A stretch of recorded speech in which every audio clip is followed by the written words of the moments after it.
tambahkan? Saya bisa tambahkan. Boleh, boleh. Boleh, saya sapa dulu Pak Terangkan. Selamat sore sama Pak Jordan. Selamat sore. Silakan Sore, Pak Terang. sore. Lama nggak muncul Pak Terangkan. Mungkin Ya, kegelapan sebelumnya ya. Oke, silakan ditambahkan Pak. Saya juga Pak Yusuf, selamat sore, Assalamualaikum. Iya, selamat sore Pak Jordan. Jadi begini, bicara tentang Natal atau kelahiran Yesus, itu tanpa Alkitab, dalam pandangan sejarah itu sudah fakta sebenarnya. Itu pertama. Kedua, bicara tentang validitasi tentang pencatatan Yesus lahir, di Alkitab itu sudah clear bahwa Alkitab mencatat tentang kelahiran Yesus.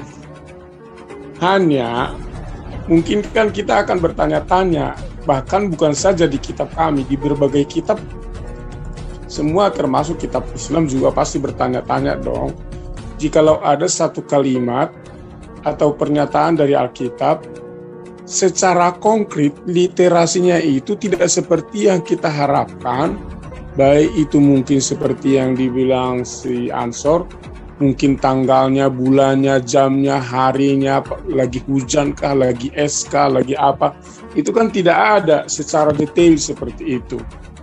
Nah, hanya ketika kita bicara tentang Alkitab, lalu masuklah kita, kalau istilah Al-Quran disebut hadis sebagai sejarah buktinya.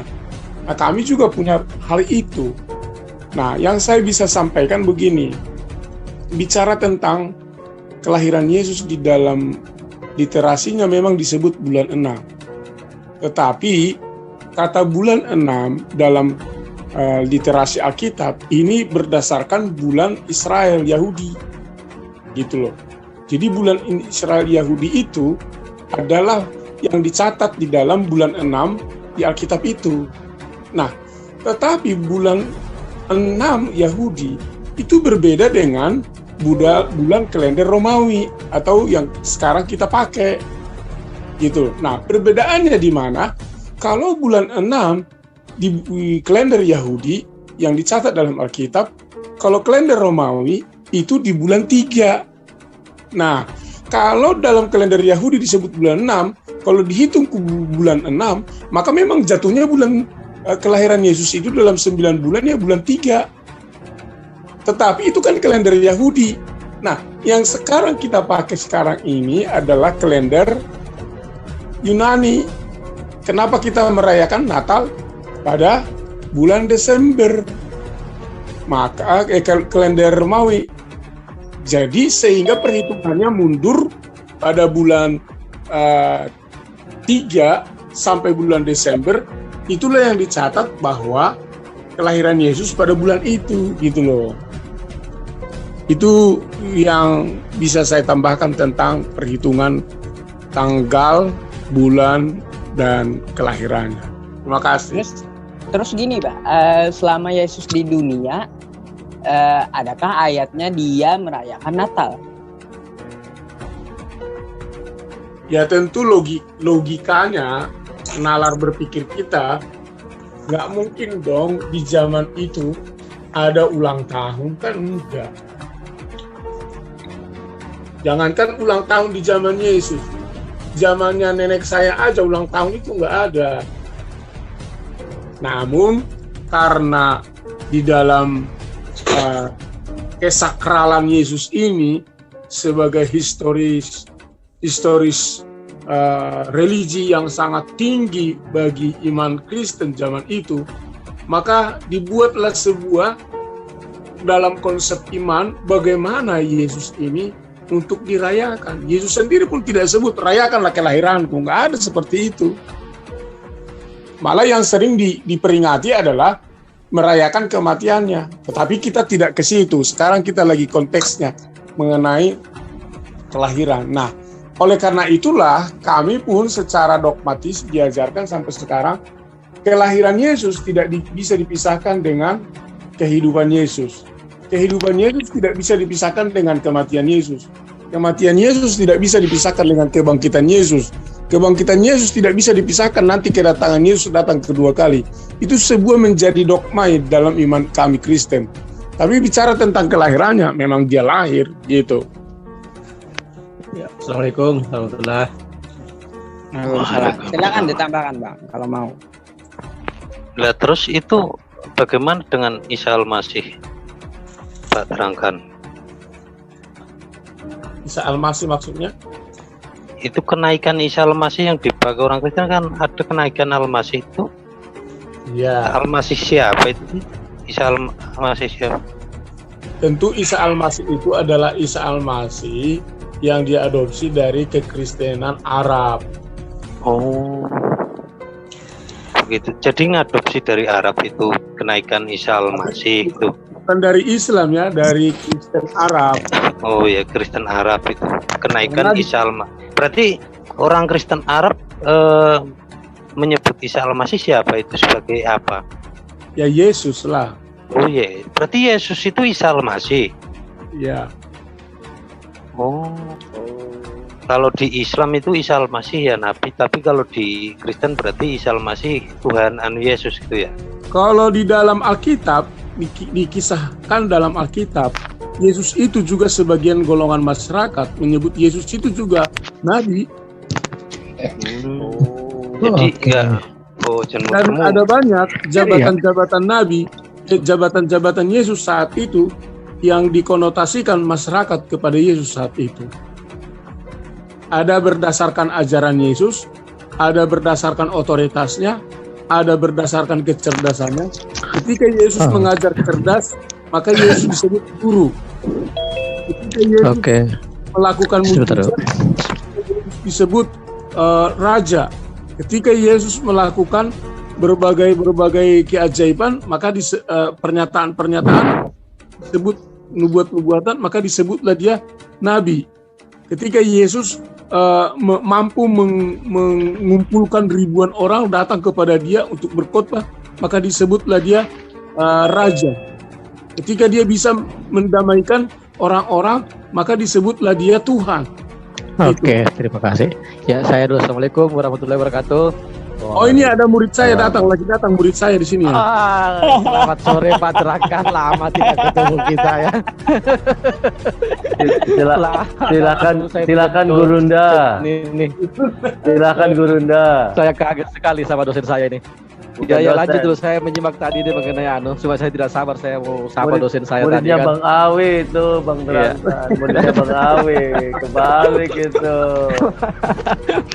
Gantian saya jadi murid, beliau jadi mahasiswa saya. Kalau beliau jadi dosen, saya jadi muridnya. Ya udah, kamu jadi dosen, saya jadi muridnya.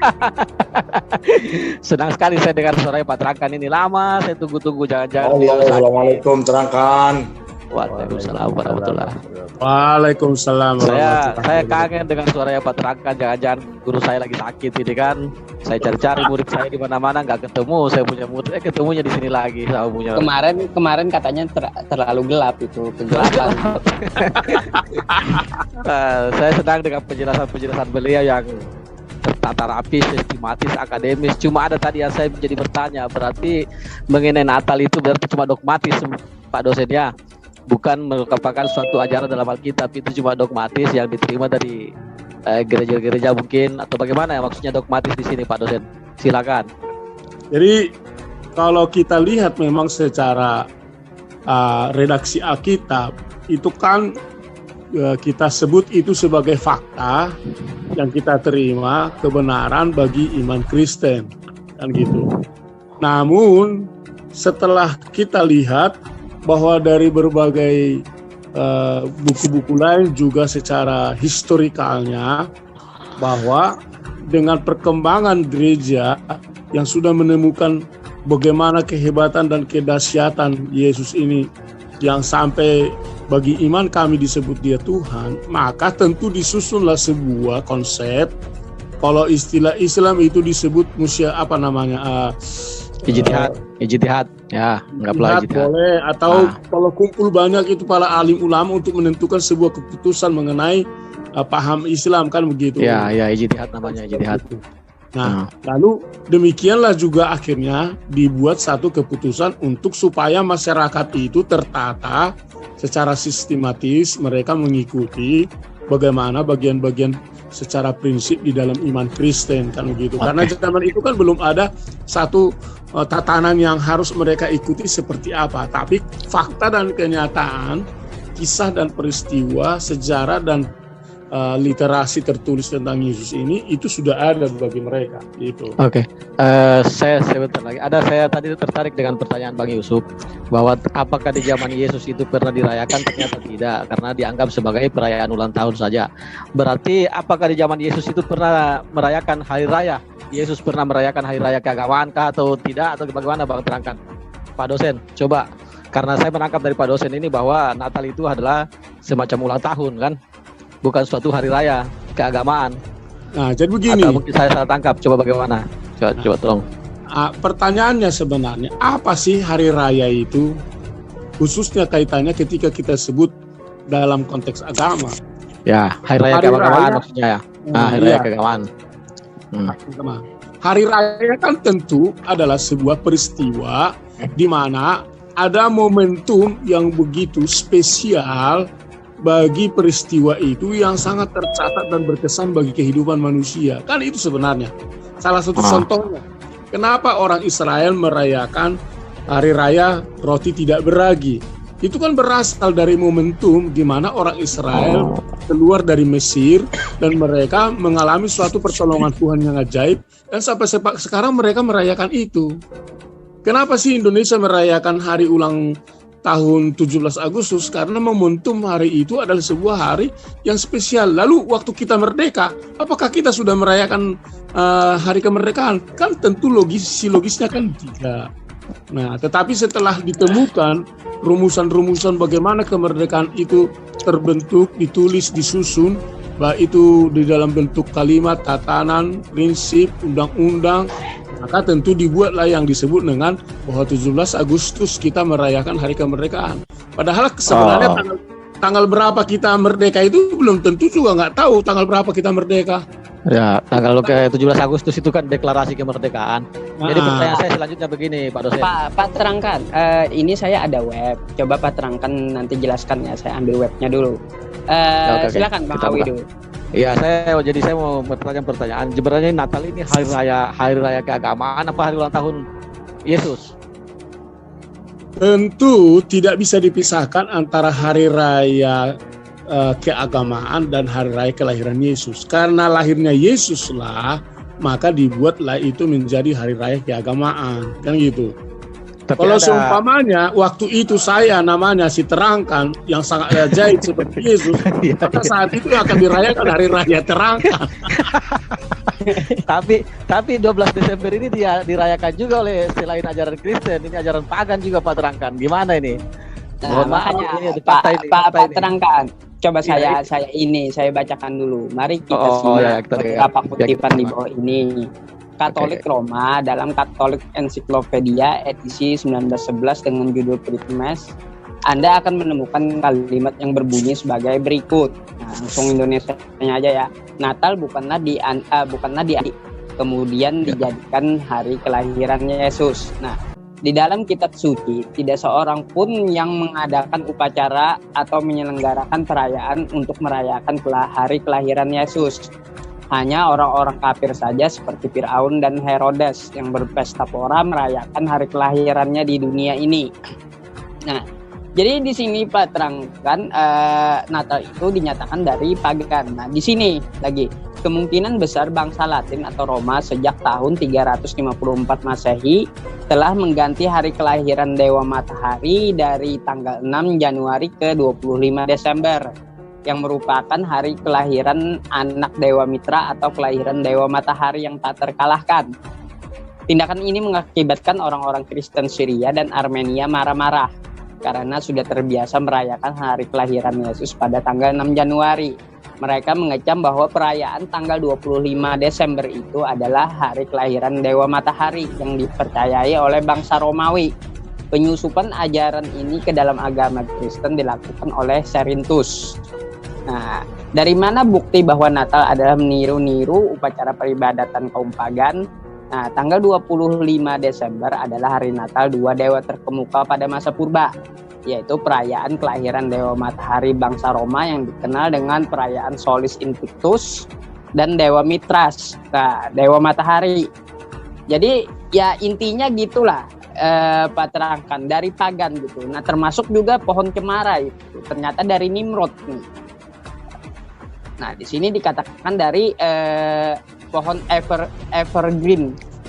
Nah, pohon evergreen ini dinyatakan dengan pohon Natal. Ajaran Dewa Ibu dan anak tersebut menyebar ke seluruh dunia. Di Mesir, dewa-dewi itu bernama Isis dan Osiris. Di Asia bernama Cybele dan Deoeus. Susah. Dalam pagan Roma disebut Fortuna dan Jupiter. Bahkan di Yunani, Cina, Jepang, Tibet biasa ditemukan dengan adat terhadap pemujaan Madonna. Nah, ini gimana tanggapan Pak terangkan? Banyak bukti-bukti yang mengatakan bahwa tanggal 25 Desember itu adalah hari perayaan kaum pagan gitu. Gimana Pak? Ya. Jadi gini, Ya. yang pertama saya mau coba sampaikan di momentum ini bahwa bicara memang tentang sebuah perayaan, perayaan itu bukan saja hanya di sebuah keagamaan. Perayaan itu juga terjadi secara tradisional dan itu sudah ribuan tahun di dalam komunitas-komunitas. Ada perayaan adat istiadat, suku bangsa, ada keagamaan, religi, dan berbagai hal. Ada perayaan tokoh-tokoh yang mereka anggap mereka agung diangkat menjadi sebuah tokoh bagi mereka. Ada menjadi pemimpin dan sebagainya. Itu memang dalam sejarah kehidupan manusia kalau kita googling itu sudah jelas ada memang namanya perayaan-perayaan. Nah, artinya secara fakta mengenai perayaan itu maupun keagamaan, ateis, maupun sinkretisme, maupun panteisme atau monoteisme, apapun dalam paham-paham itu memang sudah ada. Kita tidak bisa pungkiri bahwa perayaan-perayaan itu menjadi sebuah kehidupan kelompok dan komunitas. Itu pertama. Kedua, memang ada banyak literasi baik di dalam internal Kristen maupun di eksternal Kristen mengenai bahwa adanya sebuah pandangan perbedaan tentang Natal. Ada banyak memang. Tetapi kami sekarang lagi sedang membuat bukan kita yang membuat, merumuskan sekarang dengan lebih spesifik lagi bagaimana kekristenan itu mengurut, bukan arti membuat dalam arti kita yang menjadikan, tetapi mengurut lagi historical Natal itu baik dari era gereja mula-mula atau taruhlah abad pertama terakhir atau abad kedua, itu ditarik lagi bagaimana sebenarnya runutan dari sejarah Natal itu untuk lebih dimurnikan dalam arti supaya jangan sampai terkontaminasi dengan kelompok-kelompok yang sering berseberangan dalam hal pernyataan-pernyataan tentang Natal yang sering dianggap itu berbeda. Sekarang kita lagi masuk ke situ. Makanya tidak heran setelah dikaji lagi, diulang lagi, dilihat lagi papirus, bagaimana tulisan-tulisan tentang Natal, maka dikonseplah sekarang bahwa ternyata kalau sempat gereja karena tidak mendalami sejarah Natal itu khususnya selama ini masih liar di dalam komunitas Barat, Eropa gitu. Ternyata sekarang masuk ke Kristenan Syria yang ortodoks itu sudah menemukan keasliannya seperti apa. Makanya tidak heran jujur kalau kami kan Protestan sebenarnya.